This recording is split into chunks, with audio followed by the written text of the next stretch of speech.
What's going on, FA Nation? John Impemba here with James Grande. Welcome into the Fantasy Alarm MLB DFS Game Day Playbook Preview Show. We're looking at the Monday 6-game main slate here, James. Football season is here. You and I, sometimes we tend to notice that these providers, sometimes they kind of lose focus of other sports when the NFL is going on. So it will be curious to see from this point really moving forward if we get some interesting priced players, some guys that maybe should be bumped up that just get flat out ignored with their price movement at all over the next couple of weeks of the MLB regular season. This slate itself, I'll just pull up the pitching so you can all see what we're looking at here. Carlos Rodon and David Festa, your top two price guys. Nobody's over 9K. I get it. It's 6 games.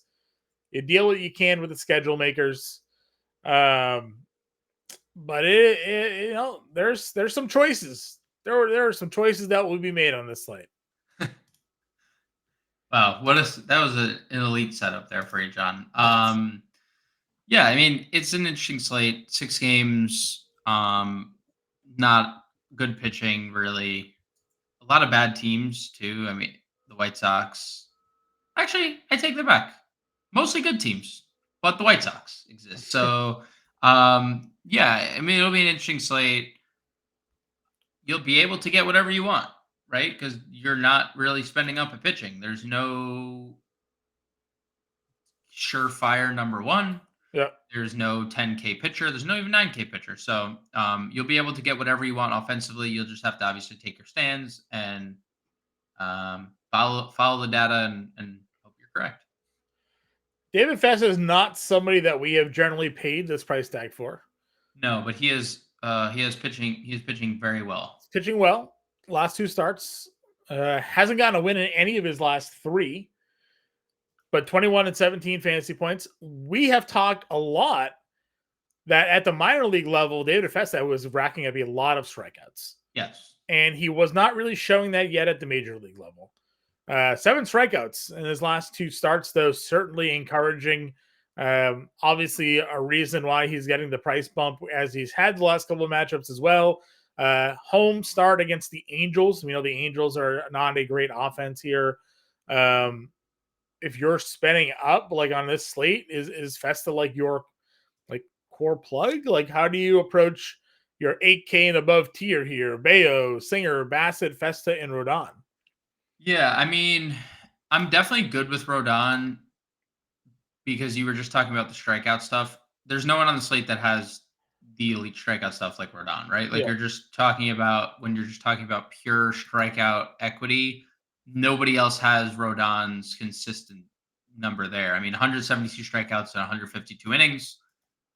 He's coming off 11 in his last start. He had 8 in the start before. You have to go back to June 21st, the last time Carlos Rodon had less than 5 strikeouts in a game. So, I think immediately I'm interested in Rodon. I definitely have interest in David Festa for sure. It is the strikeouts. It's not that he's gonna suddenly throw 7 innings in a game because he's not. He's not going to throw 100 pitches in a game because he's not. Good to see the 90 pitches last start, though. But it is very encouraging for each of the last 2 starts, really, because those are the most pitches he's thrown in any games this year. Atlanta is a tough matchup, and he has not been hit hard at all in any singular game. Has relatively good control.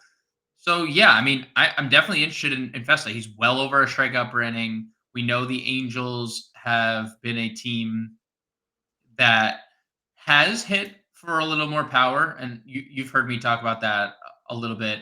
Yeah. But, dude, over the last month, I mean, a 27% strikeout rate against righties, 592 team OPS, that's dead last. So, Festa's, even when you look at the peripheral numbers, full run lower than his ERA, right? Literally just full run, super encouraging stuff. So I do like Festa. I do like Rodon.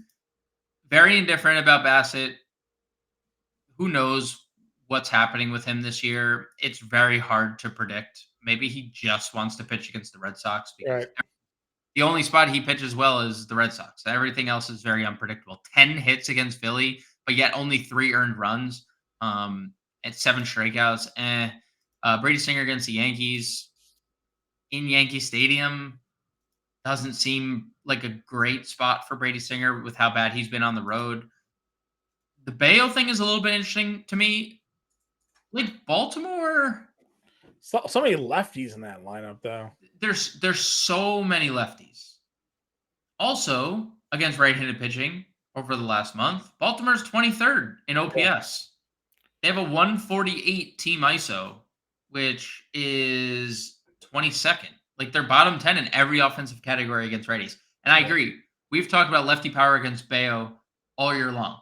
Also, Brian Bayo has decided I actually get a lot of ground balls and I don't need to give up home runs. So Brian Bayo's given up 1 home run in his last 5 starts. Right. It's like that's such a positive sign. I don't love the Fenway spot. I don't know what the weather's going to be like, but if it's colder, like it's been, right? It's been like chilly in Boston. Yeah, 60s, it's been cooler. Yep. That's going to obviously knock the ball down a little bit. So I don't mind Bayo in tournaments. He'll be unowned. And we've talked about it a lot. Like this Baltimore version is different than the version in the first half, right? The first half version was one of the best offenses in baseball. You just didn't target them. This version, they have blow up games. They also haven't been very good over the last month. Again, bottom 10 in basically every category. So for me, 8K tier, Rodon, Festa, Bayo would probably be the 3 guys I'm personally. Sure. Going down a little bit further here, we kind of scoffed at Reed Detmers making his return against the Dodgers. He laughed at us. 6 innings, 2 earned, 10 strikeouts. This is one of the more promising pitchers coming into this league this year. You know, kind of considered a sleeper among many in redraft and seasonal leagues. Got off to a horrific start, but the strikeouts have always kind of been a calling card for him. Minnesota's numbers against lefties have been okay. I mean, like, are you buying Reed Detmers given the last start here? Or what do you think? He's gonna so hard to predict. It's so hard to predict. Guy had a no hitter and was like well over a strikeout per inning in his rookie year. Awful start to his year. Still over a strikeout per inning with a 6 ERA. Who is he? You know, is he the guy with a 6 ERA or is he the guy that has 80 strikeouts in 69 innings? Like those are how is that the same pitcher? 10 strikeouts against the Dodgers. I mean, like you just look through some of these box scores. Second start of the year, we should have had a pretty indication that Boston was going to struggle against lefties. 12 strikeouts against Boston, second start of the year. Right. Like guy he had back-to-back starts versus Boston, shut him down 19 Ks. Right? Like and he has 6 ERA and he has those 2 out. Like I'm good with it. I'm good with it. I like Minnesota while they rank like highly against lefties, it is just a 720 team OPS over the last month. Like that's not great. 195 ISO is a little scary. So like Reed Detmers has obviously been someone who's snake bit by home runs. You look at his minor league numbers and his major league levels, like a ton of home runs. So that could be a little scary when you're talking about Minnesota with a 195 ISO against lefties over the last month. But I think there's definitely tournament appeal for sure. Where else are we going in this 7K range? You got Blackburn making his return, Walker Buehler, then Value, Povich, Hendricks, Cantillo, and Estrino. Is there anybody below Detmers that you would pitch? I mean, I've been naive, and you've tried to sell. Like I've tried to talk myself out of Boston not being that bad against left-handed pitching, and I'm just not gonna. You know what, John? Even though it's end of the year, 10 strikeout shutout. Even though it's the end of the year, it took me until this point to get here. We got here, okay? They suck against lefties, and it is what it is. Even when you look at like last month numbers against lefties for Boston, it's just not getting better. 29% strikeout rate. They have a 570 team OPS. That's only better than the Giants, the Rangers, and the White Sox. I mean, that's not categories that you want. Like, that's not a category you want to be paired with, right? Like anytime you can be talked about with the White Sox, like, you know, gotta do it. So maybe there's a little bit of appeal here for Cade Povich at 6,800. If you believe in the talent that he is supposed to have. like, to be fair for him, he just faced Boston, right? In August. 6 innings, 2 starts as you go to pick up Kate Povich in our seasonal league. I see you. I already looked at him. You can have him. I'm not picking him up. No, that's fine. 6 innings, 2 runs, 6 strikeouts against Boston. 7 1/3. Like 2 of his last 4 starts have been really good. So if you want to bank on the matchup specifically, do it. It is just a scary proposition because he's a lot more bad than good. He's got a bunch of negatives, but his non-negative starts, Boston, you got the White Sox. So. there is a lot of really bad starts, but there are also some really, really good ones mixed in there. Agreed. Catcher. Wait, hold on. Oh. I just wanted to ask about in the same breath, the Cantillo thing. Because he's got to be stretched out enough. You could give him a look, maybe. He was stretched out in AAA, so he just obviously made the one appearance in the the majors and then got sent back. Yeah. I don't think there's a problem with any type of. Dude, the White Sox have a 517 OPS as a team over last month. They have an 040 OPS. That's like, let's see how many home runs that is. How many home runs do you think the White Sox have hit in their last 160? In their last 354 plate appearances, how many home runs do the White Sox have against lefties? 2. Correct. 2. I'm really good at guessing. You are weird. You are wildly good at that game. 2 home runs. I mean, like that. Cantillo gave up so many home runs. Listen. Hey, kid, come make your debut in Philly. Baltimore, in Minnesota, in New York. See you later. Not doing him any favors. No. All right, that's fine. I guess I could be talked into it. He's it's a small slate, so why not, right? Yeah. Catcher. I guess if you're not in on Detmers, you could play a Minnesota catcher. You can. Kirk versus Blackburn at 33. Kirk versus Blackburn. Yeah, it'll be chalk. Jansen, 32. We got our Cubs catchers against Walker Buehler. Oh, bless up, dude. 27 and 2,500. They're not as hot as they were the last time we talked about them when they were both hitting over 400, but still. Damn. Only hitting over 300 now. Amaya's only hitting 294. What are we going to do? I mean, like, at the end of the day, you just don't find catchers that numbers even look remotely close to that. Not at that price. Not at that price. So, at the end of the day, that's where I'm going to go. Just point blank. And so you said the Minnesota catchers, like Christian Vasquez, obviously 2,900. I'm assuming those 2 of those catchers will be extremely popular. Yep. If you're not in a Rodon, get Freddie Fermin. I know he's been bad, but he's been good against lefties. So for like multiple years. That's been like a multi-year thing. Yep. First base. You got the Dodgers versus Hendricks here. Seems very and the lefties are what's Kyle Hendricks is gonna in like a good ballpark for home runs. Yeah. So where do you want to go next? Where do I want to go next? I don't know. Naylor? Oh, Josh Naylor, 4,300. I don't know why his price continuously drops, but Nastrini got absolutely hammered his last time he pitched. He also has an 8 ERA. I don't know if 8 ERA is good and earns you another start. Not generally. 0-7, 8 ERA, 28 earned runs in 32 innings.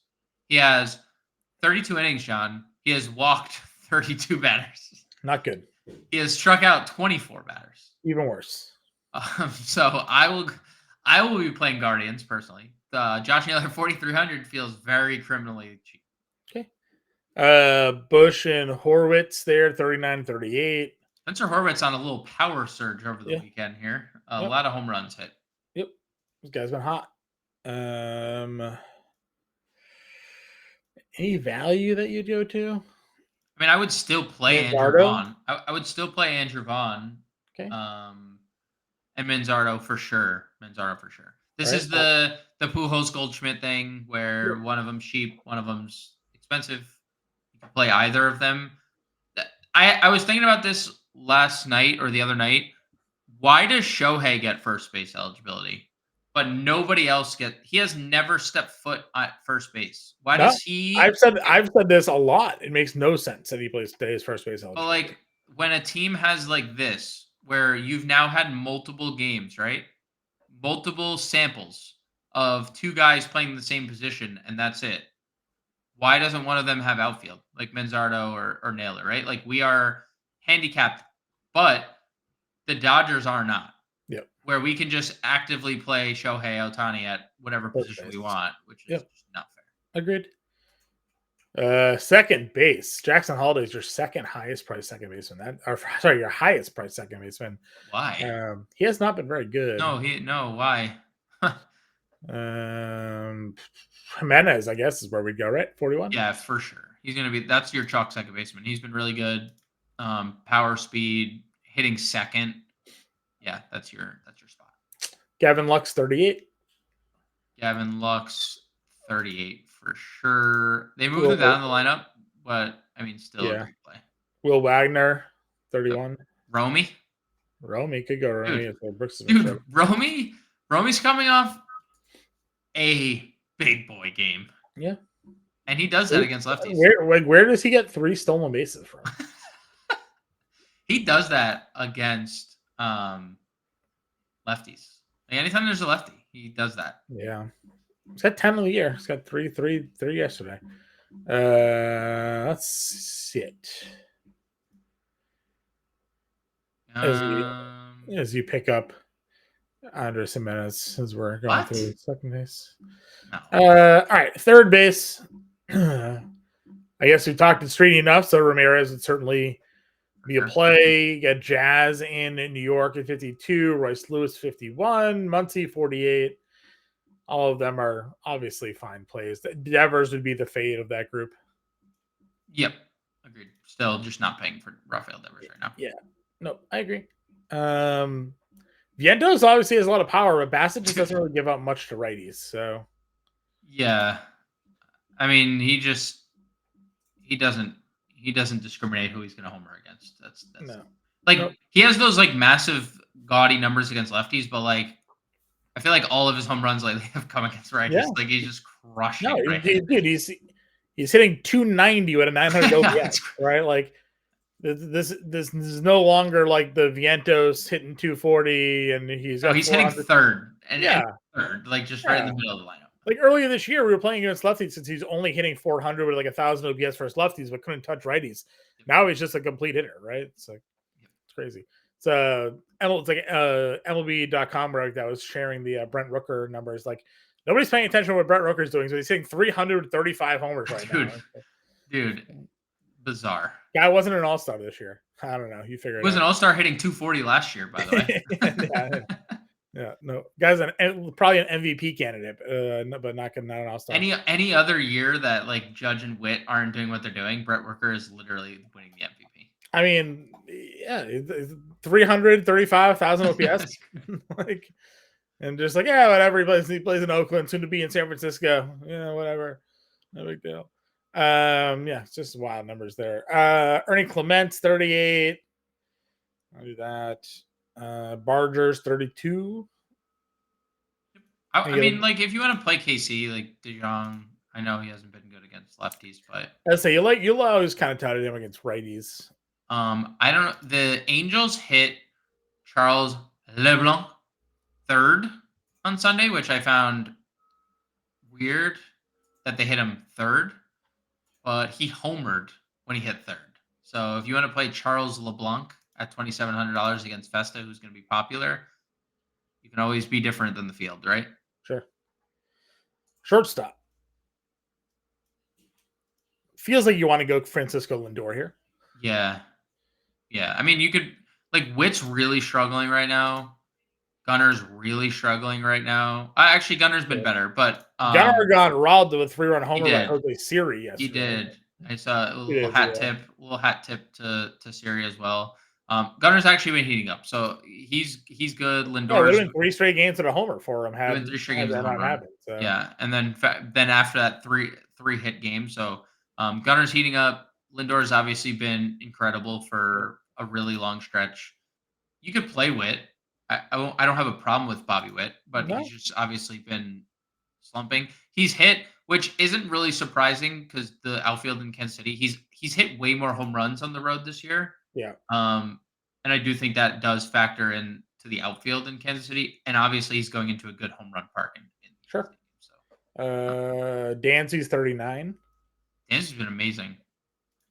It's been amazing, and Mm-hmm. we are not we are not scared of Walker. No, Walker Buehler's terrible. You got Edmund Trevor Story, $3,600 back in the lineup for the Red Sox. Couple of hits in both of his return games. Yeah. Yeah. Hey, you say better against lefties, right? Like he this is a guy. He is for sure. He is better than lefties. Better against lefties. Anybody else for you short? No. Okay. No. I mean, like, we'll see where games. Don't have to force it. So. I was gonna say Rocchio's been better for the Guardians. Brian Rocchio, 2,600, a couple home runs lately. 320 over his last 10. So as a punt, end of the lineup, so sure, it's fine.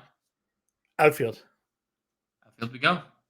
Where Shohei Ohtani also doesn't play. It's true. Cows are still way too expensive. Yeah, that is like when he was leading off and hitting every day.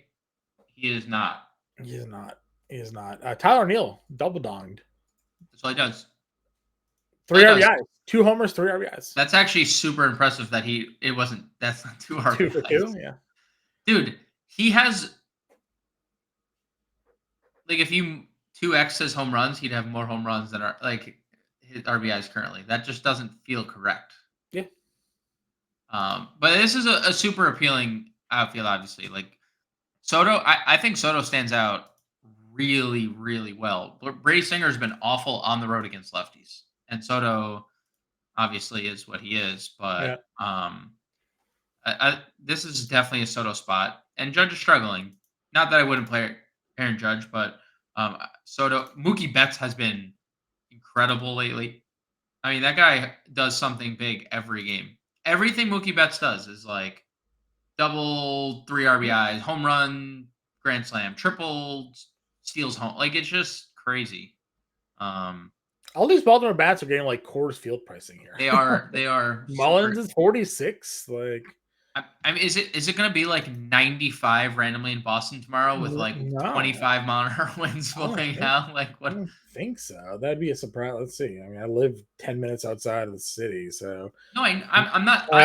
75 and sunny tomorrow. Like nothing. Any wind? Yeah, but that's not. That's no wind. Like it's just going to be just a nice cool day for a baseball game, right? Like, yeah, seems pretty standard. Probably be like 65 on the first pitch, like again, we like Cubs, we like the lefties for New York, lefties for Cleveland. We were kind of crapping on Steve Kwan before the show, but 4,400, much more reasonable price tag. I mean, it is, but he can't hit. Well, at least when he was 5K, he was hitting. There was a chance he could pay it off. Right now, there's no chance. Huh? It's Nastrini. I know. It'd be okay. Like if you're playing Guardians, like obviously he connects to that sack. Big Christmas in that same vein, $4,200. Dude, he's kind of been bad, and it's got power. Well, we're not playing him for how he's been. We're playing him for who he's playing against. Yeah, that's fair. Lane Thomas has been really good, by the way. Hitting baseballs pretty well. Stealing bags, 32. Stealing bags, yeah. I mean, dude, that's the big Christmas thing, though. Like, he's been bad. They're not playing him. Yeah. Like, he's just being benched. And, like, he had a matchup against the lefty the other day. They didn't play him. That's when I was like, that's sad. This is like what he has like a 700 ISO against lefties, and they're not playing him. Yeah. Value here? Ref Snyder, 37. Sure. He'll probably leads off, right? Yeah, I think they hit him third the other day, or lead one of the two. PCA 3,500. Winker 35. Winker's been great for the Mets lately. Pages homered off a righty the other day, and he's going to play every day with Teoscar out. Yeah, they said Teoscar was going to avoid the IL, but they didn't really give an update on when he would return to the lineup. So. Seems unlikely that they'd have him return here, but we'll see, I guess. Right. If you're not playing Festa, Moniak continues to be good. Yep. And hit home runs. So that's in play. Will Brennan has been good again for the Guardians. He's kind of like a dual threat player. He can steal a base. Schneemann, Loperfido. I wonder. Loperfido's a good one. The Blue Jays will probably. There's a chance they'll lead Nathan Lukes off, or if he doesn't lead off, he'll hit. I've seen he's led off or hit eighth. It's been kind of. I know he's not a prospect, and he is 30 years old. Yeah, they did David Schneider last year, though. They called him up, and he was just super good. Yeah. Dude, he's 10 for 21 in 6 games. Yeah. I don't know. He's 4 walks. He's been on base 14 times in 6 games. Yeah. So I mean, if he's leading off, I would strongly consider it. And Rodon's a lefty, so we passed our boy. Where's Darian Blanco, the best left-handed hitting player in the world? Darian Blanco. He only will play against lefties. All right, pitching. We go Festa and Rodon. I mean, let's just double. I mean, I don't think we still have $4,000 playing Festa Rodon. Or you want to play Povich? I could play. I'm down, dude. I told you, I'm done doubting how bad the Red Sox are against lefties. So I'm good. And then that'll let us get our Ohtani, Freeman build. We'll plug in Amaya down here or Betancourt. Whoever. Who played last? I was going to say literally who played last. Amaya caught Sunday. Dude, actually, did you see that? Did you look at it? Look at the days. Every other day. Other than the Betancourt, yeah. Amaya's was every other day. Yeah. So Betancourt should be that day. Second base. We like Jimenez. We probably can't triple stack, can we? Jose Ramirez is 62. Play Rocchio. Rocchio, 26. Yeah, he's been good. All right, so that gives us our 3 Cleveland guys. Nathan Lukes for a punt. Yeah, Lukes. 25, and now 4,400 to close it out. You can go 5 stack against Nastrini. Hell yeah.